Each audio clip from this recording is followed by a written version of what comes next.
Hello everyone, আমি অভিজিৎ। আজকের এই সেফ স্টাডির ক্লাসে তোমাদেরকে সকলকে স্বাগত জানাই। আজকের এই ভিডিওটিতে আমরা আলোচনা করব অন কিলিং এ ট্রির সেকেন্ড পার্ট, অর্থাৎ the healing power of a tree. পুরো ভিডিওটি খুব সুন্দরভাবে দেখবে, বোঝার চেষ্টা করবে, লেখার চেষ্টা করবে। ঠিক আছে, চলো শুরু করা যাক আজকের এই ভিডিও। দেখো, the healing power of a tree, line number 10 to line number 18। Line number 10 কি বলছে? So hack and chop. এখানে so means failure of the single jab of the knife. That means একটা ছুরির স্বল্প আঘাতে যে একটা গাছ হত্যা করা যাচ্ছে না, সেই ফেলিওরটিকে বোঝানো হয়েছে এখানে শো ওয়ার্ডটির দ্বারা। অর্থাৎ একটা ছুরির স্বল্প আঘাত যদি গাছকে হত্যা করতে না পারে, তাহলে আমাদের নেক্সট পদক্ষেপ কী হবে? নেক্সট পদক্ষেপ হবে, কবি বলছেন, hack and chop. Hack means cut, chop means cut into pieces. That means if a single jab of the knife is not enough to kill a tree, then it needs to cut the tree into many pieces. That means একটা গাছকে তুমি টুকরো টুকরো করে কেটে দাও। কিন্তু কবি বলছেন লাইন নাম্বার 11-এ বলছেন, but this alone would not do it. এখানে this means hack and chop, কাটা এবং টুকরো টুকরো করে কাটা। এই যে তুমি হ্যাক করছো, এই যে তুমি চপ করছো, এই হ্যাকিং এবং চপিং করেও alone would not do it. That means এখানে ইট বলতে killing a tree. So in this line the poet tells that hacking and chopping are also not enough to kill a tree. সুতরাং ছুরির স্বল্প আঘাতে তো নয়, টুকরো টুকরো কেটেও নয়, আবার শুধুমাত্র গাছটিকে কেটেও নয়, আমরা কিন্তু গাছকে কখনোই হত্যা করতে পারছি না।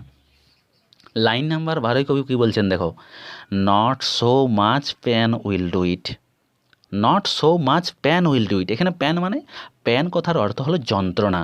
সুতরাং এই যে যন্ত্রণা কবি এই শব্দটার ইউজ করেছেন, এই শব্দটার ইউজ করে কোথাও না কোথাও কবি গাছটিকে পার্সনিফাই করেছেন এজ এ হিউম্যান বিং হিসাবে। সুতরাং এই যে ওয়ার্ডটি pain, by using the word pain the poet tries to personify the tree as a human being.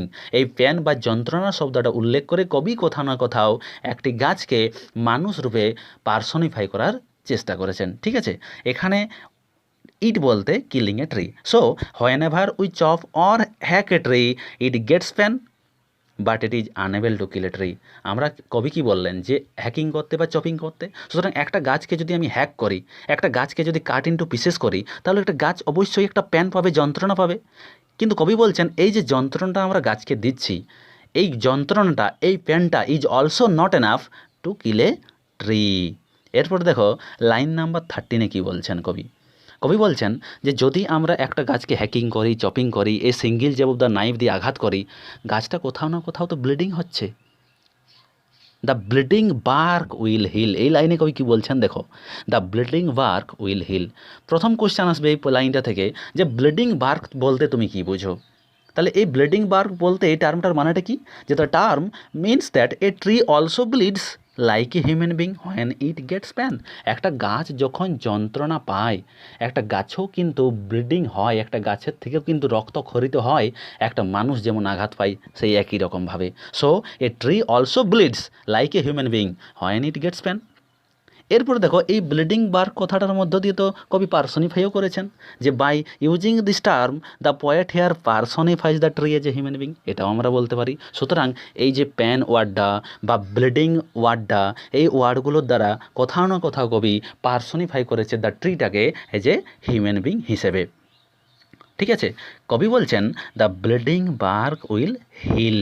এখানে হিল কথার অর্থ হলো নিরাময় করা। ভালো করে শুনবে, হিল কথার অর্থ হলো নিরাময় করা। যে এইখানেই আসল ম্যান জিনিসটি এই প্যারাগ্রাফটা দেওয়া আছে বা এই স্ট্রেঞ্জারটা দেওয়া আছে। এইখানে আমরা বললাম না যে এই পুরো পার্টটার নাম হলো the healing power of a tree. এই যে ওয়ার্ডটা আছে এখানে heal, the bleeding bark will heal. Heal মানে নিরাময় করার ক্ষমতা। তার মানে একটা গাছের যে রক্তাক্ত ছাল, একটা গাছ যখন রক্তাক্ত অবস্থায় পড়ে থাকে, সেই গাছটা কিন্তু নিজেই নিজেকে হিল করে নিতে পারে।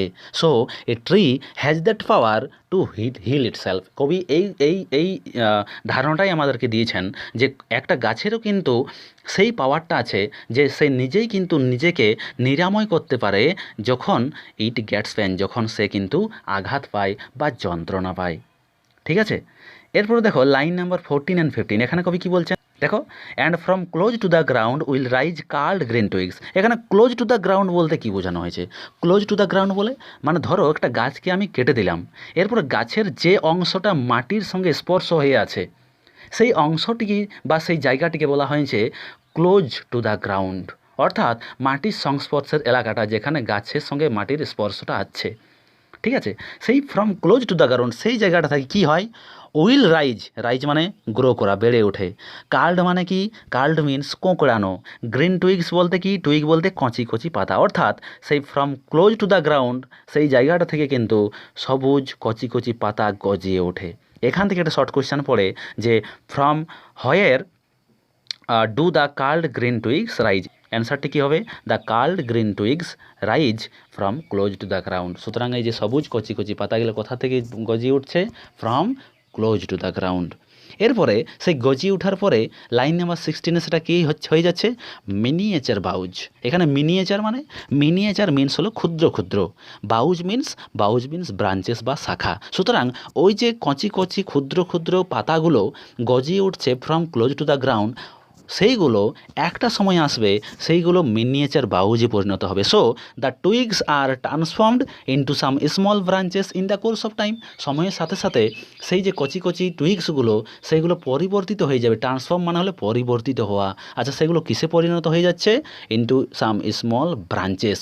এখানে মিনিয়েচার মানে হলো স্মল, অ্যান্ড বাউজ মানে হচ্ছে ব্রাঞ্চেস বা শাখা। সুতরাং ক্ষুদ্র ক্ষুদ্র শাখাতে পরিণত হচ্ছে। এবং সেই শাখাগুলোকে দেখো লাইন নাম্বার 17 এবং 18 কবি কী বলছেন? Which if unchecked. এখানে হুইচ বলতে ওই যে দে মিনিয়েচার বাউজগুলো, এখানে হুইচ মানে হলো ওই ক্ষুদ্র ক্ষুদ্র শাখাগুলো, সেগুলোকে যদি চেক না করা হয়, দেখো লেখা আছে if unchecked. Unchecked means unnoticed. যদি লক্ষ্য না করা হয় তাহলে সেই কচি কচি পাতাগুলো বা সেই মিনিয়েচার বাউজগুলো কী হয়ে যাবে? Will expand again. Will expand again মানে এক্সপান্ড মিন্স প্রসারিত হয়ে যাওয়া।